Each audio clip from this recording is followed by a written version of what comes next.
Bonjour tout le monde, bonjour YouTube, bienvenue dans cette nouvelle vidéo. J'espère que vous allez bien. Préparez-vous parce que vous l'avez vu dans le titre, aujourd'hui nous allons analyser un trade que j'ai passé pendant un mois. C'est un trade du S&P 500 à l'achat. Le timing est excellent et il y a énormément de choses à retirer de la part de cette position. Ce que vous allez voir dans quelques minutes est tiré d'un live que j'ai fait au sein de la communauté de l'école ICT, une école que j'ai fondée. Et vous allez voir également quelques premiers extraits de la plateforme ICT, la nouvelle application que l'on vient de créer. J'en ferai une vidéo bien évidemment à part entière pour vous expliquer comment elle fonctionne et peut-être même si vous êtes curieux de savoir comment on a créé l'application en elle-même, ça pourrait être intéressant de savoir comment on a créé l'intégralité de l'architecture. Sans plus tarder, je vous laisse avec la vidéo. Si vous avez des questions, ça se passe en bas dans les commentaires et on se retrouve pour une prochaine vidéo.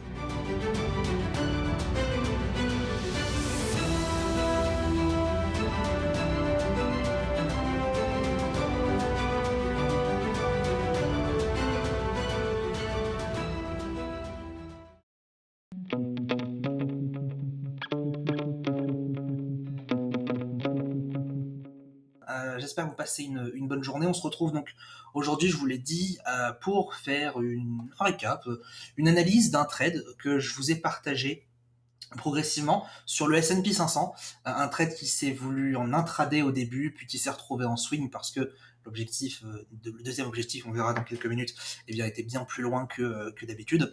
Donc, eh bien, on est parti du coup pour cette analyse. La vidéo va durer à peu près on va essayer de faire 10-15 minutes, pas plus. Vous me connaissez, si ça devient, si on rentre trop dans le sujet et si vous peut-être vous posez des questions, ça peut durer éventuellement plus. On verra, on fera en fonction du mood.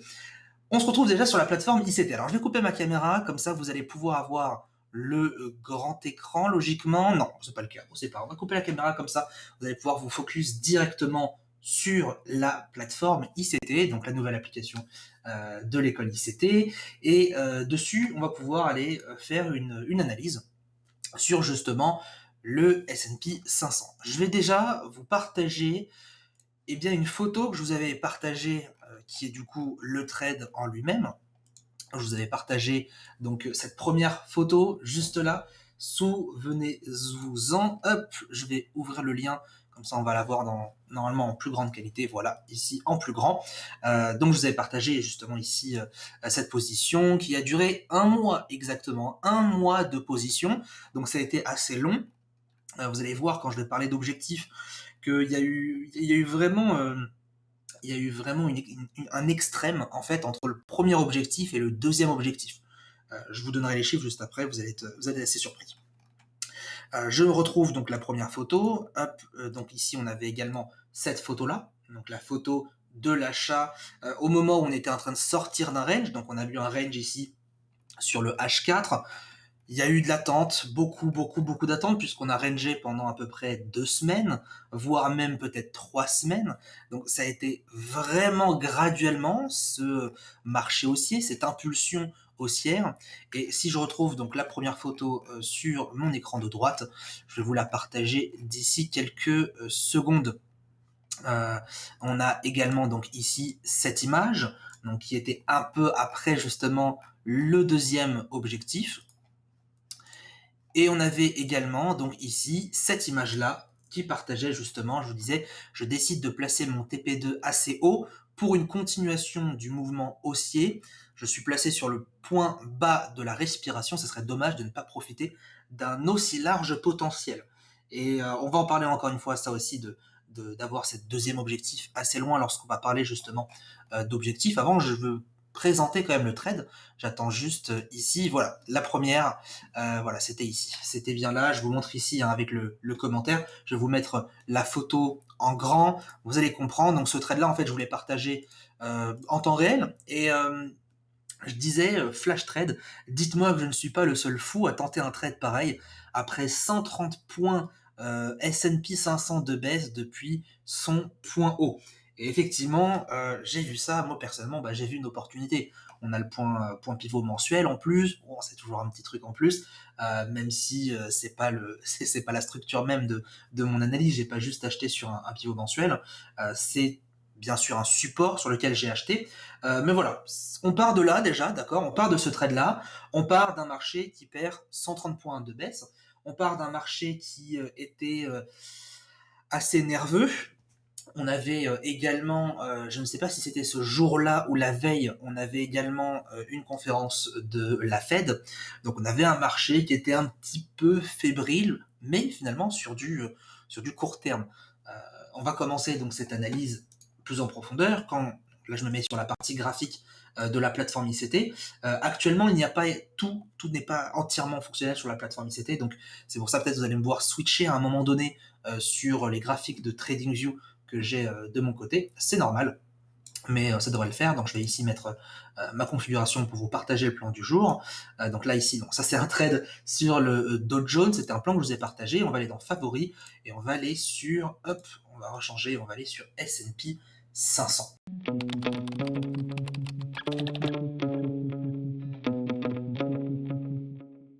Faut dire que déjà, je ne sais pas si vous êtes familier avec le S&P 500 pour ceux qui vont regarder justement le live. Je ne sais pas à quel point vous êtes familier avec le S&P 500. Je ne sais pas à quel point vous êtes familier avec les actifs américains. C'est vrai que les actifs américains sont des marchés quand même qui sont assez nerveux. Ils sont assez nerveux. Il ne faut pas se cacher. Ce sont des marchés qui sont nerveux dans l'ensemble et qui justement eh bien vont donner quand même beaucoup de patates dans leur impulsion. Alors, est-ce qu'on est bien ici sur le graphique? Alors, effectivement, on va se mettre là, autant pour moi. Est-ce que je peux l'avoir lui? Donc, non, ça c'était ensuite une analyse que je vous ai partagée juste là. On va y arriver, vous inquiétez pas. S&P 500, voilà, on y est. Bon, je m'emboule un petit peu. On va mettre du coup ici ce petit récit. Juste là, en bleu, voilà, c'est ma configuration, j'aime bien dans ces couleurs-là. Et on est donc ici sur le S&P 500. On peut faire charger l'historique et on est en H4. Alors on va commencer déjà en daily. Et on va déjà se rendre compte un peu de qu'est-ce qui s'est passé depuis.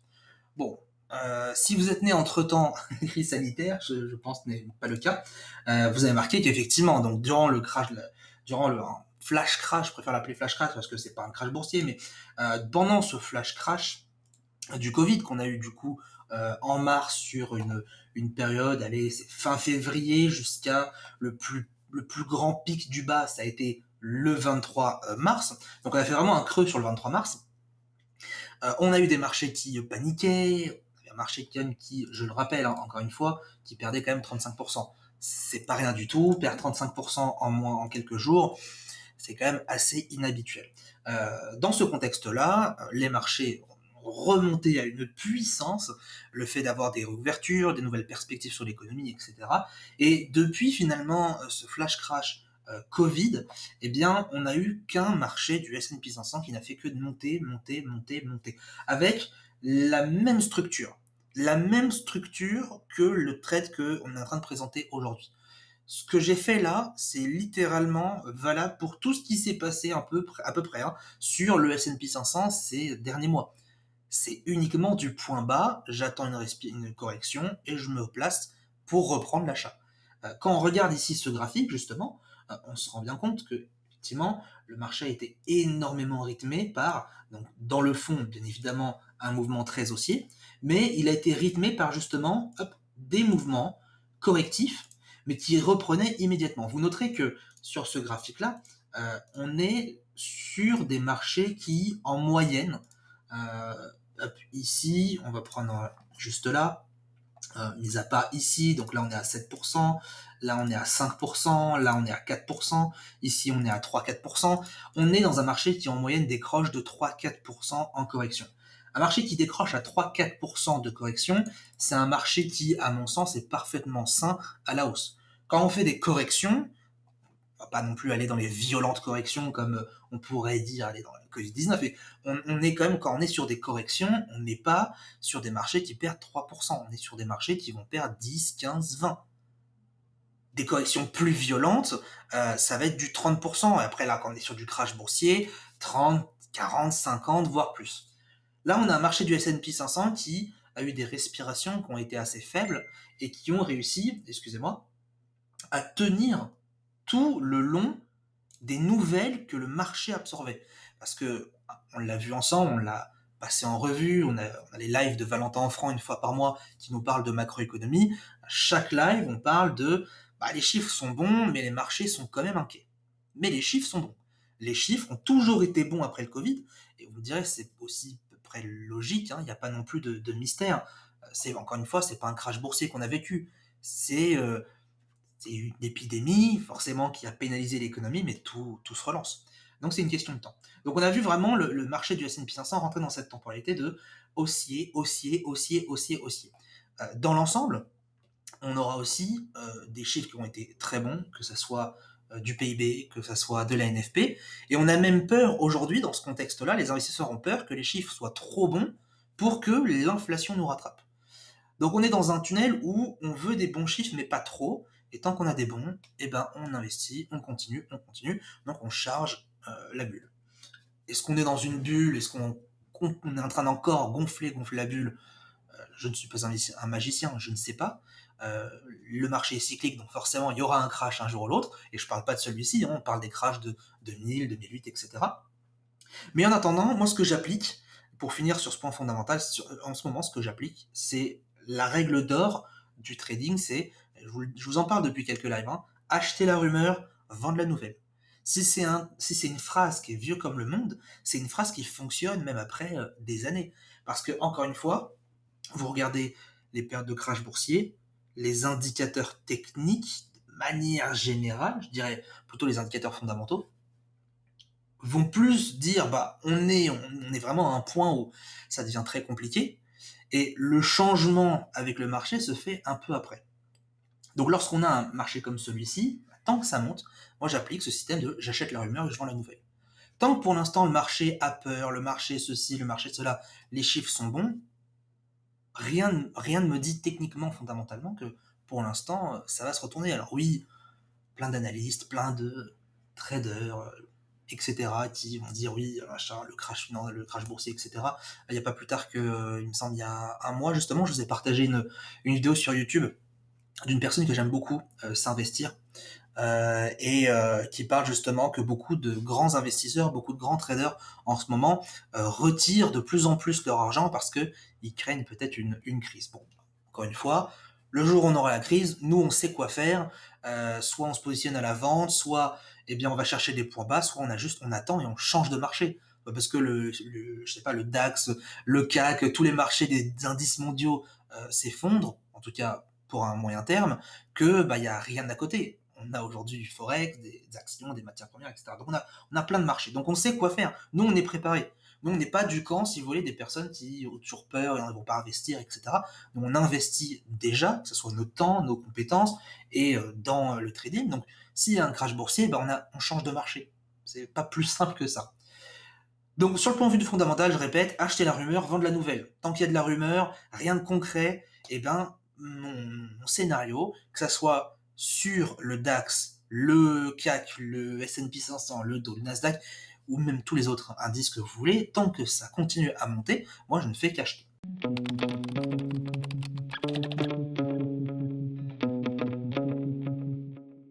Donc à partir de là, quand mon cadre il est acheteur, je sais à peu près quoi attendre. Quand on veut faire un achat, on attend quoi? On attend un marché qui descend un peu plus bas, on attend un marché qui corrige, parce qu'on veut tout simplement acheter du S&P 500 à un meilleur prix. Tout simplement, on va acheter un S&P, on veut qu'il corrige pour l'acheter moins cher et le revendre plus cher par la suite. Littéralement ce qu'on fait. Donc tout s'est déroulé en daily, en H4, j'ai pas été en dessous, j'ai pas été au-dessus, en toute honnêteté. J'estime qu'il n'y a pas nécessairement besoin, parce qu'on se retrouve en ce moment sur des plus historiques. Donc c'est vrai que des résistances, vous n'allez pas en avoir que vous n'avez pas vu déjà, puisqu'on est sur des plus hauts historiques.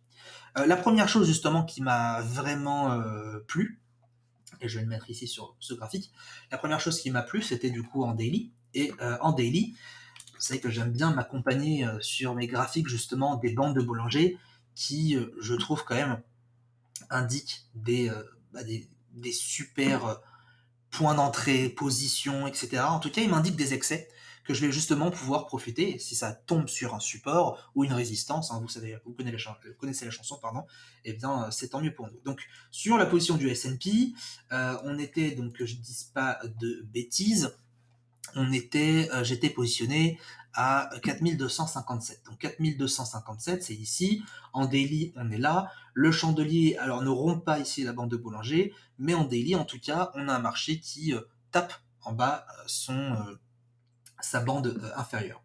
Quand on se met ensuite sur du H4, juste là, forcément, en H4, donc 4257, c'est ici, juste là, forcément, la bande de Bollinger, elle a été percée. On s'aperçoit que on a un chandelier qui réintègre par la suite, un RSI qui passe sous les 30 et un marché par la suite qui vient exploser. Alors, j'ai pas pris position uniquement grâce à la bande de Bollinger, etc.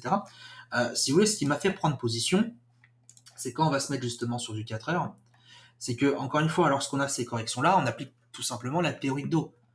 La théorie de dos, elle nous dit quoi? Elle nous dit, on attend un marché qui, je sais pas si je pourrais le faire juste ici, je me rappelle plus c'est quoi le système pour en faire plusieurs, configuration de dollars, flux fantôme, voilà.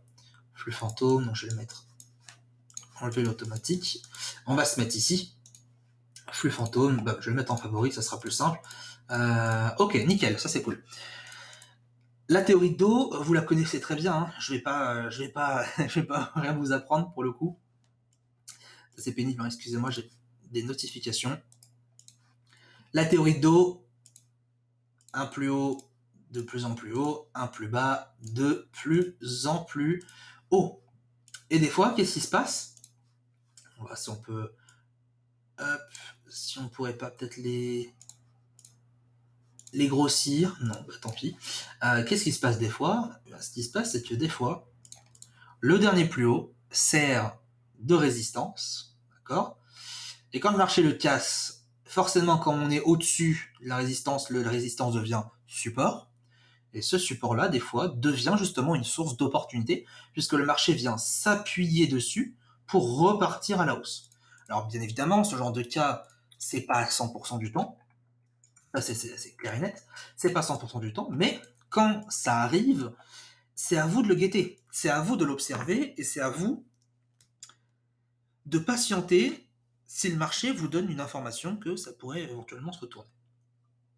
C'est notre travail de trader. Donc, qu'est-ce que je fais dans ces situations-là? Ici, un petit peu trop haut, juste là. Qu'est-ce qu'on repère ici? On va les flèches peut-être agresser les yeux.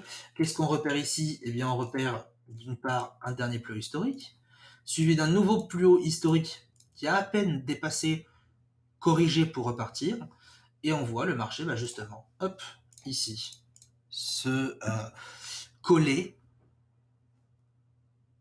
à la résistance qui devient support sur les 4240.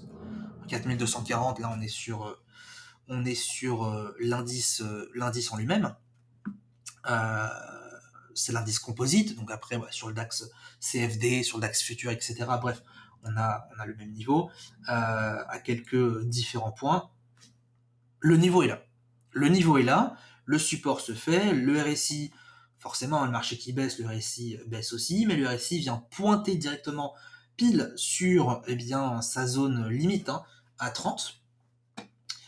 Et on l'a vu tout à l'heure, au niveau du H4, alors forcément sur CFD c'est un peu plus développé, on le voit ici, on est toujours sur la même unité de temps, vous voyez forcément, on est sur du CFD, donc on a des taux de cotation qui sont comblés. On a le marché qui vient sortir justement de sa bande de Bollinger. Et à partir de là, je prends ma position. Alors, troisième partie, du coup, le timing. Maintenant que j'ai mon plan, je cherche à acheter. J'ai un marché qui décroche de, hop, juste ici, 3,30%. Tout à l'heure, on a dit que la moyenne des baisses était de l'ordre de à peu près 3-4%. On a vu qu'il y en avait un léger plus, mais 3-4% en moyenne. Bon, j'ai mon support, j'ai ma baisse moyenne, parce que mine de rien, c'est quand même un chiffre statistique de savoir combien de points ont été les corrections, les 10 dernières corrections, par exemple. C'est pas quelque chose qui est forcément à 100%, comme d'habitude, mais ça peut donner un peu, comme je l'ai dit, le tempo. Le tempo depuis le Covid, l'après-Covid, il n'a fait que ça. Correction, hausse, correction, et des faibles corrections. Donc quand on a cette baisse qui est assez suffisante, quand on a ce support pile poil sur le marché, le RSI, la bande de Bollinger, etc., on est en droit de se dire, ok, mais maintenant, comment je rentre sur le marché?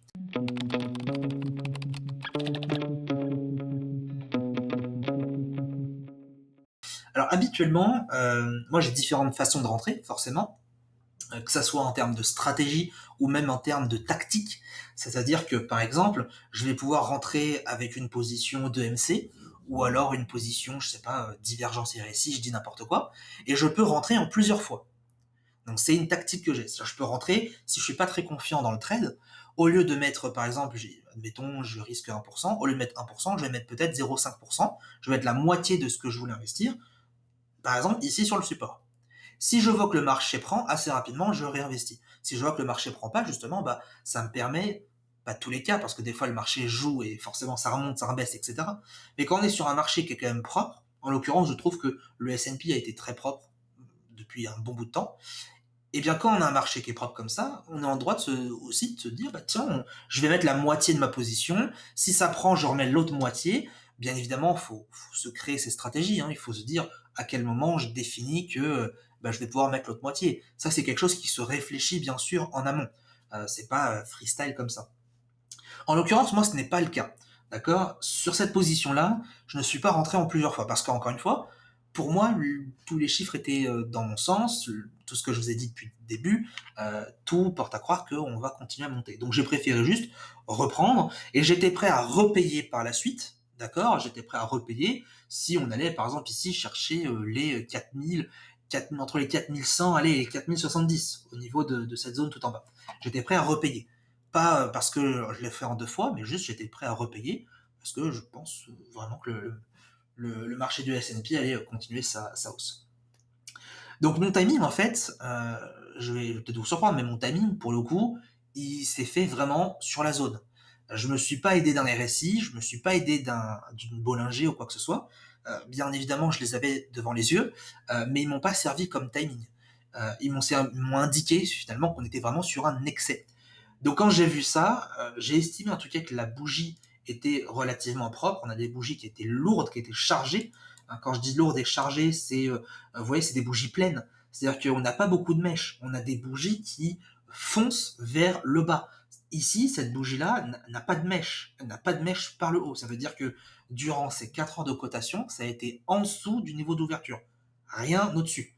Pareil ici, léger, mais tout en dessous. Donc quand j'ai vu justement cette accumulation de chandeliers qui était assez lourd, même ici sur le composite, forcément, j'ai voulu rentrer directement sur le contact de la zone. J'ai attendu un léger rebond, ce qui m'a du coup fait rentrer à 4257. Donc 4257, ici, on va avoir des meilleures cotations là-dessus. 4257, on va le matérialiser avec une ligne. Hop, juste ici. Je vais la mettre en bleu, qu'elle soit bien visible pour vous. 4257,39 exactement. Et donc ma position se fait juste là. Elle se fait juste ici. Je ne sais pas si on a une heure précise. Voilà, c'est ça. On a une heure précise. Voilà. On a une heure précise en soi au moment de la publication. Donc j'ai vraiment acheté ici hein, et pas là. Vraiment ici sur le bas. Alors bien sûr, là, on va parler maintenant objectif, stop, etc. Plutôt gestion de risque, dernière partie.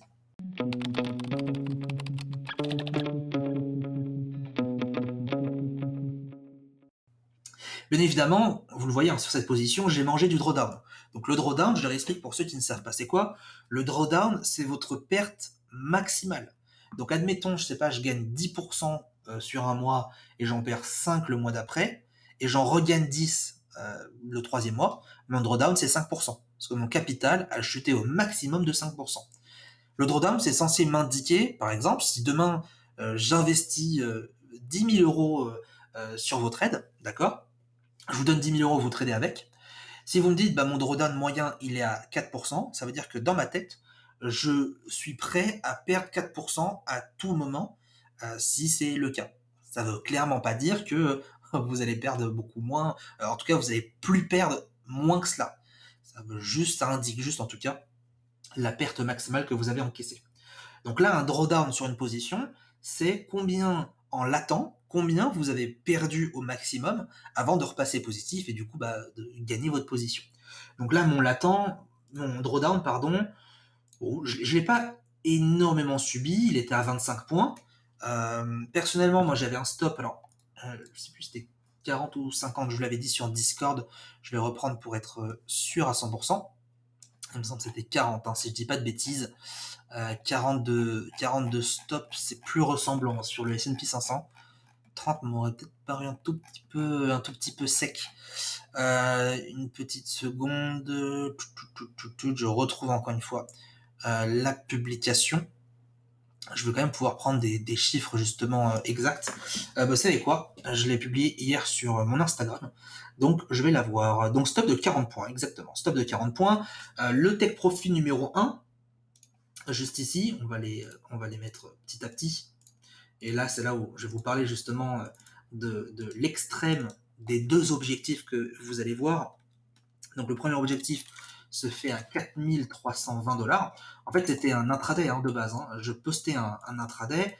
Je voulais profiter d'un retournement. Mais comme vous savez, quand vous êtes sur un point bas, vous êtes peut-être à l'aube d'un marché qui refait un nouveau plus haut, qui refait un autre point bas plus tard, qui est toujours plus haut. Donc, dans ces conditions-là, j'avais envie à la fois de capitaliser sur le fait que j'ai pris un très bon point d'entrée sur du court terme, et à la fois, bien évidemment, capitaliser sur le fait que j'ai un point d'entrée excellent et je vais attendre un très haut. Donc, premier objectif, il est là. Le premier objectif, il s'est fait express. 19 juillet, d'accord, 19 juillet. L'objectif, hop, il s'est fait le 20. Il s'est fait le 20 à 16h. C'est-à-dire que le premier objectif, il s'est fait quasiment, peut-être pas dire, non pas dans la journée finalement, mais le lendemain, en 24 heures. En 24 heures, l'objectif numéro 1 était atteint, c'était 65 points. Bon. J'ai pris 50% de ma position, j'ai pris 50% de gain, c'est-à-dire que si j'avais un lot, par exemple, j'ai pris la moitié, 0,5. Pourquoi j'ai fait ça? Parce que, encore une fois, quand on se situe, et ça je vous en ai parlé dans tous les programmes qu'on a fait depuis tant d'années, je vous ai dit que quand vous êtes dans le sens du mouvement, c'est dommage de ne prendre que trop en fait. C'est dommage de prendre trop ici, alors que si vous laissez vous patienter, vous pouvez prendre beaucoup plus ailleurs. Donc j'ai voulu prendre 50%, et encore, 50%, on peut même descendre des fois. J'aurais pu prendre que 30%. Si j'avais 3 objectifs, là pour le coup, pourquoi pas. Bon, j'ai voulu quand même jouer un peu plus serré sur cette position, c'est-à-dire j'ai voulu vraiment me sécuriser assez rapidement. Je sais bien que j'avais quand même un bon ratio, 40, 60. C'était correct, je prends en fait. Et en fait, si vous voulez, ça couvre finalement un peu la perte autorisée. Et le deuxième objectif, c'est vraiment là le gain qui est le plus important. Donc 24 heures pour le premier objectif. Est-ce que vous savez maintenant combien de temps s'est passé entre le deuxième objectif? Eh bien, il s'est passé un mois. Il s'est passé un mois. On a été sur deux extrêmes. 24 heures le TP1, un mois le TP2. Donc là, je vous pose la question, est-ce que c'est un intraday ou un swing? Moi, je pars du principe que c'est un intraday, parce que le TP1, voilà. Bon, après, on n'est pas obligé de coller à chaque fois des étiquettes sur des trades, juste parce qu'il faut qu'ils rentrent dans une catégorie. Intraday swing, je dirais que c'est un intraday qui est parti en swing, et puis voilà, ils sont partis en vacances. Et c'est exactement ce qui s'est passé, puisque le S&P est parti en vacances au milieu, en plein milieu du mois, en plein milieu du mois, puisqu'en plein milieu du mois, qu'est-ce qui s'est passé? On a eu un range qui a duré assez longtemps, et du coup voilà, on a attendu. La sortie s'est fait vraiment, mais de manière très molle. On a une sorte de range vraiment dégueulasse qui faisait, donc ici, on va le prendre le plus haut pour bien visualiser, il faisait 13 points. 13 points de range, ça, même en M15, en H1, c'est pas beau. C'est toujours pas beau. Donc bref, le TP2, du coup, s'est fait vraiment pile poil. Mais vraiment pile poil sur la mèche. Le marché est retourné directement et est reparti par la suite. Là, en ce moment, on est en train de faire un nouveau plus historique au moment où on tourne cette vidéo. Et on s'est appuyé également sur ce niveau 4480. Deux choses. Premièrement, et on va finir là-dessus. Premièrement, vous avez vu que ensuite, en H4, toujours aussi, hein, même en daily, on le voit, le marché corrige aussi. Pareil, hein, regardez la correction. La correction, elle a été à 2,30%. Et qu'est-ce qu'il y a pas très loin? Il y a un niveau de prix. Et oui, il y a un niveau de prix et il y a exactement le dernier plus haut. Bon, on n'est pas là pour parler de ça, mais en tout cas, je trouve c'est intéressant que vous voyez justement la cyclicité. C'est exactement, si vous alliez trader ici à l'achat, c'est exactement la même chose que vous avez fait comme moi, qui est peut-être exactement la même chose que quelqu'un a fait ici, c'est exactement la même chose sur le S&P 500, on a vraiment cette chance en ce moment, c'est répétitif. Le scénario, c'est mode repeat, et vous faites exactement la même manipulation. Premièrement. Deuxièmement, vous me demandez pourquoi, vous demandez peut-être, pardon, comment j'ai fait pour pouvoir identifier ce niveau. Alors, j'ai pas envie de vous faire rêver ou quoi que ce soit. Pour le coup, quand je ne repère pas de résistance, j'en ai fait une vidéo YouTube il y a à peu près 2 mois, je vous l'avais postée sur Discord, si ça vous intéresse, je pourrais vous la reposter juste après ce live. J'ai fait une vidéo sur trois manières d'identifier une résistance lorsqu'on est sur des plus hauts historiques. Et j'ai notamment parlé, et je pense que vous le connaissez absolument tous, le Fibonacci. Donc ça a été tout con, mais j'ai juste littéralement, comme un enfant de 2 ans, pris un Fibonacci, je l'ai posé sur le plus haut, je l'ai posé sur le plus bas. Bon là on n'est pas sur la cotation sur laquelle j'ai identifié celui-ci, mais en tout cas chez moi, ça tombait ici sur les 4480. Et à partir de là, j'ai défini ce niveau-là, et vous savez, un Fibonacci c'est un peu magique. On peut pas expliquer Fibonacci, c'est basé sur le nombre d'or, que le nombre d'or est inexplicable. Donc on retrouve un peu la magie, encore une fois, de Fibonacci. Bon, enfin bon, peu importe. On a d'autres techniques pour ça. Hein. On aurait très bien pu, je sais pas, reporter la distance. Quoique moi, j'en suis pas très fan. Hein. Je vous le montre ici, mais je suis pas fan du tout de reporter la distance. Je trouve que c'est tellement scolaire, c'est tellement caillé que ça marche. Je trouve que ça marche pas des masses. Donc l'objectif 2 serait ici, il y a 4550, ce qui est quand même beaucoup, ce qui est quand même vraiment énorme. Donc voilà. Bon après, encore une fois, il y a plein d'autres moyens. Il y avait aussi également des points pivots. On pouvait passer avec des points pivots. Donc sur ces points pivots là, voilà, il faut. Non, je me suis pas mis les bons. Il faut voir après qu'est-ce que vous utilisez comme point pivot. Là-dessus, forcément, on va aller directement voir le point pivot. Pivot de frame. Donc on va aller plutôt en mensuel.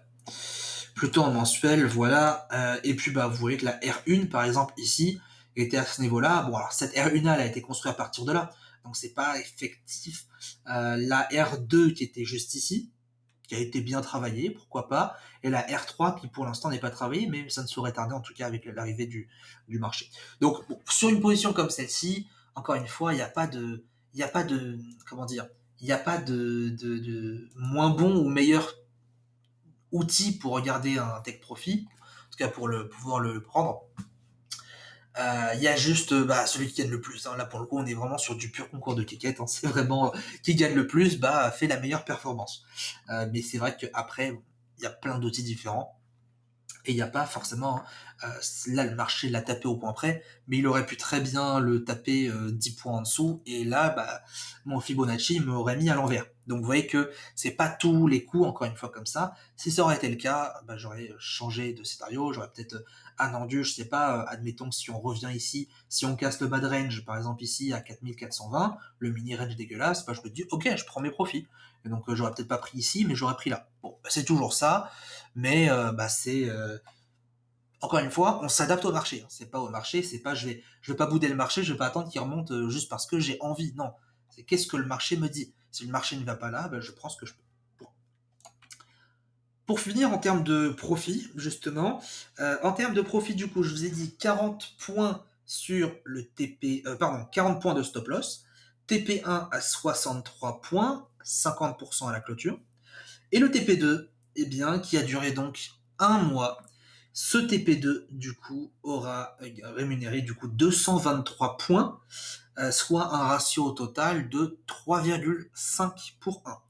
Donc 1% d'investi égale 3%, 3,5% de retour, 2%, etc., etc. Personnellement, j'ai mis 2% pour le coup. Pourquoi j'ai mis 2%? Parce que, encore une fois, je jouais complètement la suite logique du S&P 500. Vraiment, je jouais ce qui s'est passé depuis pas mal de temps. Donc 2%, et là pour le coup, vous faites x2, et ça vous donne un 7%. Donc une belle performance, une belle position, je vais pas me plaindre. Ça fait 7% pour un mois d'attente. C'est pas mauvais, c'est pas mauvais, c'est pas mauvais, c'est pas mauvais. Quand bien même, peu importe le pourcentage gagné ou le nombre de points, etc. Moi, ce qui m'intéresse, c'est vraiment la, la manière de réfléchir qui amène à ce genre de trade. C'est ça qui m'intéresse, c'est ça que je veux vous transmettre, que ce soit dans mes interventions là, ou dans les cours, etc. C'est cette structure, en fait, cette logique pour pouvoir investir. Je sais que quand on débute ou quand on est un peu porté par ses émotions, parce que le marché, ça reste des fois un grand casino, on a du mal à prendre du recul. Mais c'est un travail à faire sur soi, c'est un travail à faire justement pour grandir, mûrir dans ses investissements, et pas seulement qu'en trading, hein, dans tous les investissements, de savoir prendre du recul et d'être patient, ça paye, ça paye. Donc c'est ça qui m'intéresse de vous apporter au travers de tout ce qu'on fait chez ICT, c'est d'avoir cette structure comme ça, cette logique-là, de se dire, ok, qu'est-ce qui se passe? Je regarde, je dézoome déjà. Je dézoome, je regarde, qu'est-ce qui se passe sur le marché? Qu'est-ce que mon marché me dit? Est-ce que j'ai une récurrence? Moi, c'est ce que je regarde le premier truc, c'est une récurrence. Je sais plus qui avait dit ça, mais quelqu'un avait dit ça, j'avais vu sur Twitter un analyste financier qui disait justement la meilleure manière de créer une stratégie, c'est de repérer une récurrence. Une récurrence, c'est quelque chose qui revient plusieurs fois. Et quand il y a quelque chose qui revient plusieurs fois en bourse, on se dit, je vais en faire une stratégie. Je regarde déjà statistiquement qu'est-ce qui s'est passé dans le passé. C'est-à-dire, par exemple, si je sais pas, je dis n'importe quoi, c'est pour l'exemple, mais si quand la moyenne mobile 200 croise le RSI à 50, il y a quelque chose, je vais regarder ce qui s'est passé pendant peut-être, je sais pas, les 12 derniers mois, 6 derniers mois, 4 dernières années, 20 dernières années, et je vais regarder qu'est-ce qui s'est passé. Et alors là, je vais pouvoir en tirer quelque chose. Je vais me rendre compte peut-être que quand il se passe ça, le marché il monte de 50 points. Peut-être 3 fois sur 4. Bim, vous avez votre stratégie. Donc là, la récurrence qu'on a vue, c'est un marché qui baisse de 3 à 4% en correction et qui cesse de monter, avec des bougies qui sont lourdes et un retournement sur un support, de préférence le dernier plus haut. Le plan est en place, la patience, on attend le marché qui décroche, le retournement. Vous voyez, encore une fois, hein, peu importe où je suis positionné, je me suis positionné encore une fois ici, 4257, peu importe où je suis positionné dans cette zone, ça je vais finir là-dessus parce que c'est important, peu importe où vous êtes positionné dans cette zone, vous êtes très gagnant par rapport au plan de base. Donc quand vous vous focalisez uniquement sur trouver les meilleurs points d'entrée, sachez que la finalité, au fond du fond, on s'en fout du point d'entrée que vous avez pris. Après, bien évidemment, quand vous comparez deux traders, celui qui va gagner le mieux, c'est forcément celui qui a le meilleur point d'entrée à trade égal. Mais quand vous voulez vraiment trader et avoir une structure, gagner une position, le point d'entrée par rapport au reste, c'est pas si important que ça. Regardez, que je sois là ou que je sois là, si je suis là tout en haut, est-ce que ça change quelque chose? J'ai mon TP1, j'ai mon TP2. Dans tous les cas, j'ajuste mon stop loss. Peut-être que mon stop loss ici, peut-être que mon stop loss est pas plus bas que quand il était à 40 points en dessous. Je vais vous donner une preuve. Le haut ici, 40 points, c'est là. Donc c'est bien au plus bas. Donc votre timing n'est pas la chose sur laquelle vous devez vous concentrer. Vous devez vous concentrer sur déjà comprendre un peu votre scénario. J'attends quoi? Sur quelle zone? Une fois que vous avez répondu à ces deux questions, j'attends quoi et sur quelle zone, après on parle de timing. Si vous faites des trades uniquement parce que ça touche un support, je peux vous garantir que statistiquement, ce sera plus rentable que si vous faites un trade avec le meilleur des timings mais sans contexte, sans support, sans rien. Ça n'a aucun rapport. Donc voilà pour cette analyse de trade. Je pense qu'il est enrichissant ce trade parce qu'encore une fois, il prouve que il n'y a pas besoin de forcer absolument tout lorsqu'on veut trader simplement. Une position comme ça, même si j'en fais une tous les mois, une tous les 2 mois, 7% par-ci plus 7% par-là, en 2 positions, on surpasse la moyenne du S&P 500. C'est quand même énorme en 2 positions sur l'année. Donc, on peut faire du swing, on peut faire de l'intraday, tout est possiblement rentable. Là, je suis sûr que par exemple, je peux être plus rentable ici qu'un trader intraday. Peut-être qu'il a très bien gagné, mais 7%, gagner 7% ici sur une position, sur un seul trade, c'est quand même énorme. Et donc ça peut combler peut-être, je sais pas, 3 pertes avant. Peut-être que j'ai perdu 3 fois avant, et ça les a comblées. Peut-être que j'ai perdu 2 fois, peut-être, etc., etc. Voilà, bah écoutez, j'ai pas grand-chose d'autre à dire, hein. C'était vraiment chouette de vous avoir parlé de ce trade. Je trouve qu'il y avait beaucoup de choses intéressantes. On est toujours sur la plateforme ICT juste ici. C'est vrai qu'il y avait beaucoup de choses intéressantes, il y avait beaucoup de choses à dire, et voilà, en tout cas, c'est ma volonté. Si je peux vous apporter cette structure, cette logique comme ça, où vous posez la bonne question, qu'est-ce que j'attends et sur quelle zone, ces 2 phrases tellement fortes, qu'est-ce que j'attends et sur quelle zone, et ben je pense que ça peut vraiment vous aider dans la construction de votre scénario. Et puis après, quand vous avez répondu à ces 2 questions, ben maintenant, comment je fais pour rentrer? Il y a tellement de manières différentes pour rentrer, il n'y en a pas une. Vous pouvez même utiliser du Enkenashi tout seul, ça fonctionne, des moyennes mobiles, tout fonctionne en fait. Là, je vous montre encore une fois, je vous prouve que le timing n'est pas le plus important, c'est qu'est-ce que je fais, qu'est-ce que j'attends et à quelle zone, à quel prix je veux l'acheter. Voilà, bah merci beaucoup d'avoir assisté jusqu'à la fin, ça fait 42 minutes de blabla. Vous voyez hein, ce qu'une vidéo de 10-15 minutes devait faire de base. Mais encore une fois, il y a tellement de choses intéressantes à parler. J'espère que vous allez vous porter bien par la suite. On se retrouve donc probablement la semaine prochaine. Si je dis pas de bêtises, la semaine prochaine, nous serons le vendredi 3 septembre et le début septembre, le premier vendredi du mois, on est avec Valentin Offrand pour un live sur la macroéconomie. Donc on va se retrouver là-bas. Ça sera vendredi 10h30 si je dis pas de bêtises. Ne vous inquiétez pas si vous en rappelez pas. Peut-être il y a quelque chose qui arrive d'ici les prochains jours. Je ne sais pas. Mais peut-être qu'il y a une page calendrier qui arrive.